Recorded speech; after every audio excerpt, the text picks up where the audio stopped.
بسم اللہ الرحمن الرحیم۔ محترم احباب، مسجد جاتے وقت جو عام چال ہے آدمی کی، اس سے تیز چلنا، یعنی آدمی وضو بنا کر کے مسجد کی طرف نماز کے لیے جا رہا ہے تو عام چال سے تیز چلنے لگے یا دوڑ کر کے جائے یا اسی طرح سے انگلیوں کے درمیان تشبیک کرے، ان دونوں اعمال سے منع کیا گیا ہے۔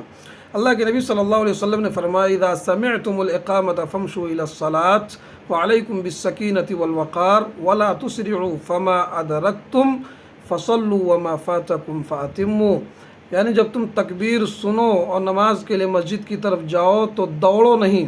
جو عام چال ہے اس چال سے آگے نہ بڑھو، نہ تو دوڑ کر کے جاؤ نہ تیز چل کر کے جاؤ، بلکہ معمول کے مطابق جاؤ، سکون اور وقار کو لازم پکڑو، دوڑو نہیں۔ پھر جتنی نماز تمہیں مل سکے اس کو پڑھو اور جو چھوٹ جائے اس کو مکمل کر لو۔ حدیث کے اندر نماز کے لیے دوڑنے سے اور تیز چلنے سے منع کیا گیا ہے۔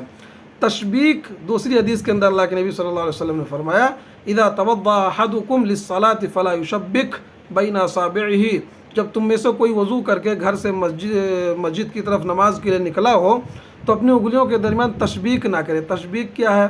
اس طرح سے آدمی اپنی انگلیوں کو ڈال کر کے اگر ایسے کرتا ہے تو یہ تشبیک کا عمل ہے، اس سے منع کیا گیا ہے۔ اسی طرح سے اگر آدمی وضو بنا کر کے مسجد میں بیٹھا ہو، اذا کنت فی المسجد فلا تشبکن بین اصابعک، وضو بنا کر کے آدمی مسجد میں بیٹھا ہے تب بھی تشبیک نہ کرے، گھر سے نکلا ہے راستے میں ہے تب بھی اس کو اس طرح سے ہاتھ پھنسانے سے، انگلیاں پھنسانے سے روکا گیا ہے، اور مسجد میں بیٹھا تب بھی تشبیک کرنے سے منع کیا گیا ہے، کیونکہ آدمی نماز کے انتظار میں جب ہوتا تو نماز کی حالت میں ہوتا ہے، تو اس طرح کے اعمال سے بچنا چاہیے۔ اللہ تعالی ہم سب کو عمل کی توفیق دے، آمین۔